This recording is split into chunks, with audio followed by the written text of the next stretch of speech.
ሰላም ሰላም ውድ የቻናላችን ተከታታይ አድማጮቻችን እንደምን አላችሁ? ይህ አባን ስፖርት ነው። አባን ስፖርት ቻናላችንን ሰብስክራይብ በማድረግ ትኩስ የሆኑ ስፖርታዊ መረጃዎችን ቤተሰብ በመሆን ያግኙ እያለን የደውል ምልክቱን በመንካት ስፖርታዊ መረጃዎችን በጊዜ እንዲደርሳችሁ ያድርጉ። በተጨማሪም ላይክ በማድረግ ለሌሎች ተደራሽ እንዲሆን ማድረጋችሁን እንዳትረሱ።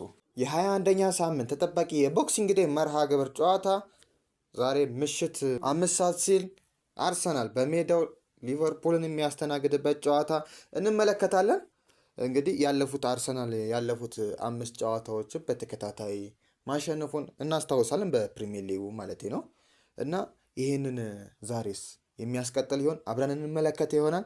በሊቨርፑል በኩል ከአስቶን ቪላ ጋር ያለውን የነጥብ ልዩነት ለማጥበብ ይህን ጨዋታ ያደርጋል።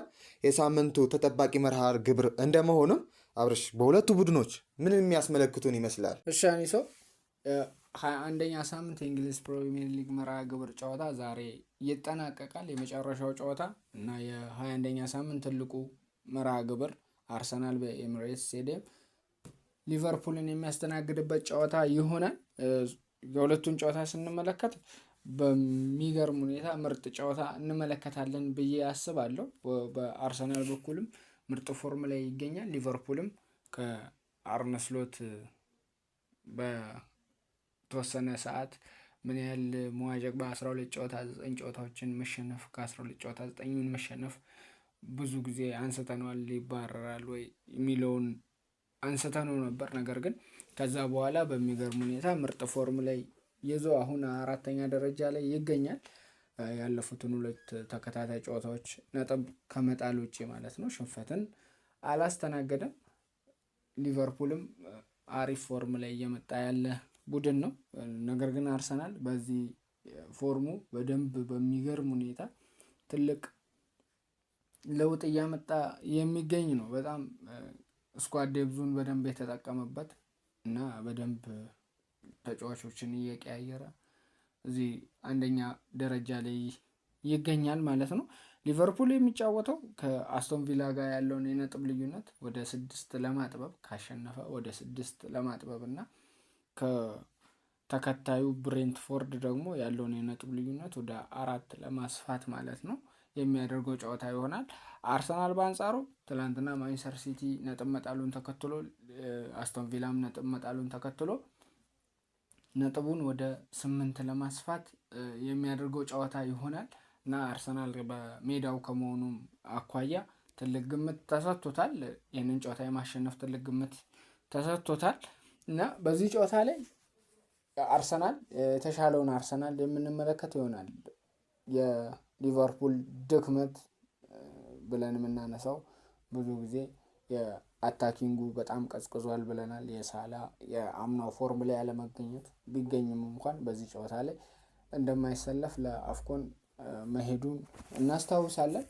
ሌላው የኢኪቲኬ አጠራጣሪ መሆን ስቲል ነው።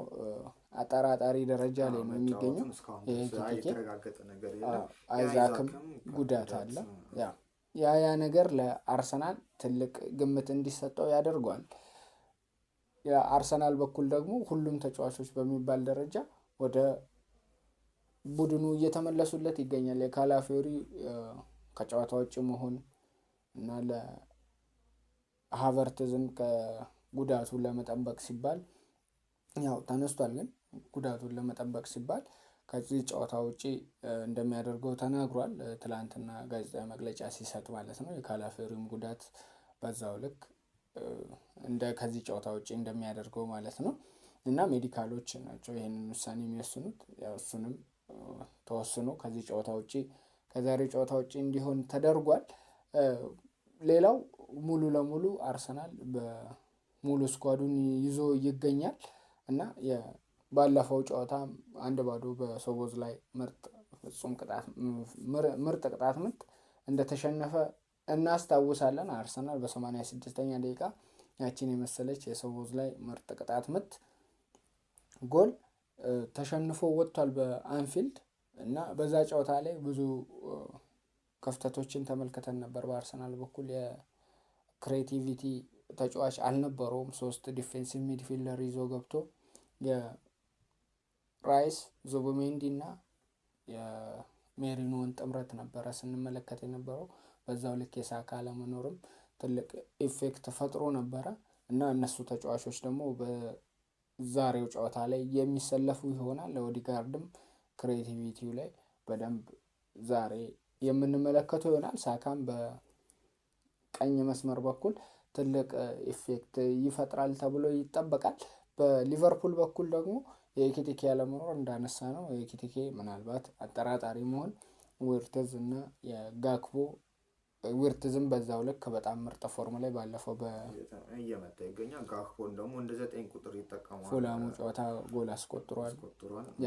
እነዚህ አይነት ነገሮች በደንብ ጨዋታውን አጓጊና ተጠባቂ እንዲሆን ያደርጓል። ያው ሁለቱም ቡድኖች በደንብ አሁን ላይ ምርጥ ፎርም ላይ የመጡ ይመስላል። ነገር ግን ለአርሰናል ትልቅ ግምት ይሰጧል። ምክንያቱም አሁን እያሳየን ካለው ፐርፎርማንስ አንጻር ማለት ነው።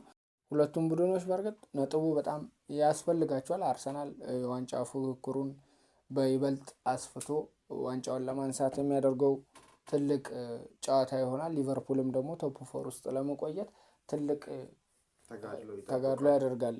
ከቪላ ጋር ያለው የነጥብ ልዩነት ወደ 9 የሰፋ ስለሆነ ትላንት 1 ነጥብ ማግኘቱን ተከትሎ ዛሬ ሊቨርፑል ይህንን ጨዋታ በሚገባ ለመወጣት ትልቅ ፉክክር ይኖራል በሁለቱ መካከል ማለት ነው። አሁን ካለው ከረንት ፐርፎርማንስ አንጻር አርሰናል በደንብ የተሻለውና በርቀት በደንብ ምርጥ ፎርም ላይ የሚገኘው አርሰናል ነው። ያው ፒኩ ላይ አይደለም። ብዙ ጊዜ እናነሳዋለን፣ ጉዳት አለበት እንላለን። አሁን ከጉዳት መደራረብም አለ። ያ ነገር ደግሞ ስኳድ ዴብዝን በደንብ እንድትጠቀም ያደርግሃል ማለት ነው። አሁን ላይ አርሰናል ከሊቨርፑሉ ጨዋታ በኋላ 4 ተከታታይ ጨዋታዎችን ያደርጋል። ከቼልሲ ጋር ከሜዳ ውጪ፣ ፖርትስማውዝ ከሜዳ ውጪ ይገጥማል ማለት ነው። 4 ጨዋታዎችን በተከታታይ ከኢንተር ጋርም በቻምፒየንስ ሊጉ ከሜዳ ውጪ ያደርጋል ማለት ነው። ከ4ቱ ጨዋታ 3ቱን ከሜዳ ውጪ ያደርጋል ማለት ነው። በ10 ቀን ውስጥ እንደዚህ 4 ጨዋታዎችን የሚያደርግ ቡድን ስኳድ ዴብዝ በጣም ትልቅ ካልሆነ ዊኒንግ ታይትሉን ለማሸነፍ በደንብ ክፍተት ይፈጥራል። ያንን ደግሞ አርሰናል በዘንድሮ ውድድር ዓመት በደንብ የቀረፈ ይመስላል። በክረምት የዝውውር መስኮት ወደ 8 ተጫዋቾችን ማስፈረሙን እናስታውሳለን። እነዛ ተጫዋቾች ደግሞ ጥራት ያላቸው በደንብ ስኳድ ዴብዙን በደንብ ሊያግዙ የሚችሉ ተጫዋቾቹ በመሆናቸው ማለት ነው።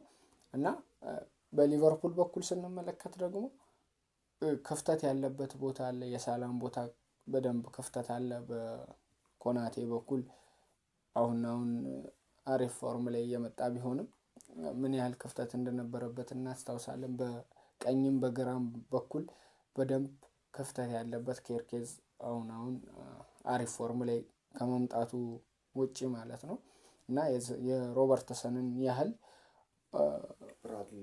ፐርፎርም ሊያደርግ አይችልም። ብራድሊ ደግሞ የትሬንትን ያህል ፐርፎርም ሊያደርግ አይችልም።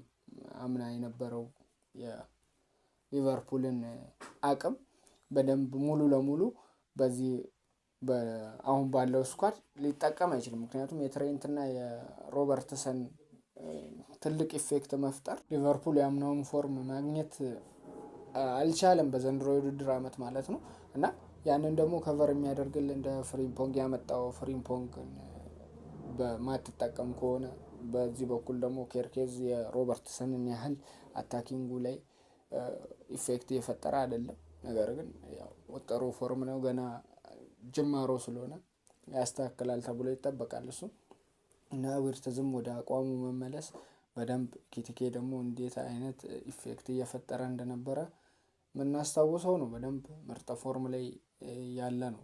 ሃምስትሪንግ ጉዳት አጋጥሞት የዛሬውን ጨዋታ የሚያልፈው ይሆናል። በእርግጥ አጠራጣሪ ቢሆንም ማለት ነው እና ሊቨርፑል በጣም ምርጥ ፎርም ላይ እየመጣ ያለ ይመስላል። 7 ተከታታይ ጨዋታዎችን ሽንፈት አላስተናገደም እና ከዛ በፊት የነበሩትን ምን ያህል እንደነበረ እናስታውሳለን እና ይሄ ዛሬው ጨዋታ በጣም አሪፍ ጨዋታ ይሆናል ብዬ አስባለሁ። ነገር ግን ለአርሰናል ትልቅ ክሬዲት እሰጠዋለሁ። በሜዳውም ከመሆኑ አንጻር በጣም ትልቅ ኢፌክት የሚፈጥር ይሆናል አርሰናል እና ያላቸው የተጫዋቾቹ ጥራት አንጻርም ደግሞ አርሰናል ትልቅ ግምት እንድሰጠው ያደርገኛል እና የዛሬውን ጨዋታ ለአርሰናል ግምት እሰጠዋለሁ። እስከ ፕሮግራማችን ፍጻሜ ድረስ አብረናችሁ የቆየ ነው እኔ አኒስ አህመድ እና አብርሃም ዳንኤል ነበር። አብራችሁን ስለነበራችሁ ከልብ እናመሰግናለን። ሰብስክራይብ ያላደረጋችሁ ሰብስክራይብ አድርጉ። ሰብስክራይብ ያደረጋችሁ ደግሞ ተጨማሪ መረጃ እንዲደርሳችሁ የደውል ምልክቱን ተጫኑ። የዛሬ ፕሮግራማችን ይህን ይመስላል። መልካም ቀን ይሁንላችሁ።